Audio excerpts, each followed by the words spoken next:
A storm teammate told you yesterday morning that the temperature was going to tumble on its way down here into this morning here, and now it's happening this way. Yep, our crews are bringing you team coverage before you hit the road. We're starting things off with a first check of your forecast with Terry. Well, that's right. Conditions are in the process of really deteriorating across West Michigan. Temperatures are dropping, winds are increasing, and snow is starting to fall here.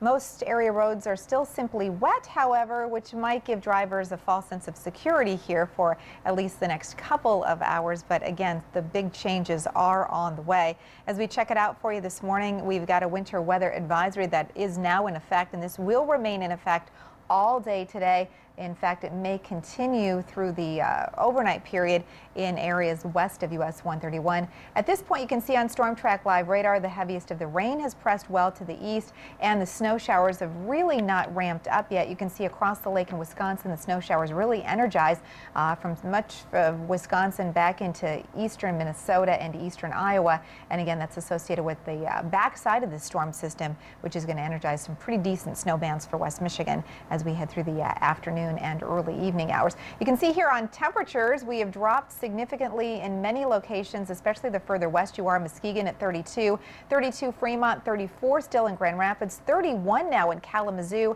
and 30 degrees in Sturgis, 32 in Battle Creek. So again, that colder air is already starting to wrap in, and that'll be the case all day today with falling temperatures here. Watch for ice forming this morning, and again, as we head through the afternoon hours, we'll be looking at not just snow, blowing snow, reduced visibility, and some significant icing out there on some area roadways. We've got meteorologist Matt Kirkwood outside to give us a first-hand report on what's going on. And Matt, can you believe it? At midnight, it was about 10 degrees warmer than it is out there right now. Yeah, as a matter of fact, when I came into work, Terry, earlier this morning, it was 43 degrees, and it's about 10 degrees colder right now. I can really tell the difference. The wind is whipping out here, and I wanted to point this out. Now, with all the rain that we had last night and with a quick fall of the temperatures, I think things are going to really start icing up somewhere between the 8 to 9 o'clock time frame. For a lot of us, that's beyond the morning commute, but nonetheless, when you, if you're heading out for lunch per se, the parking lots and sidewalks really will start freezing up. You can still see there's a little bit of moisture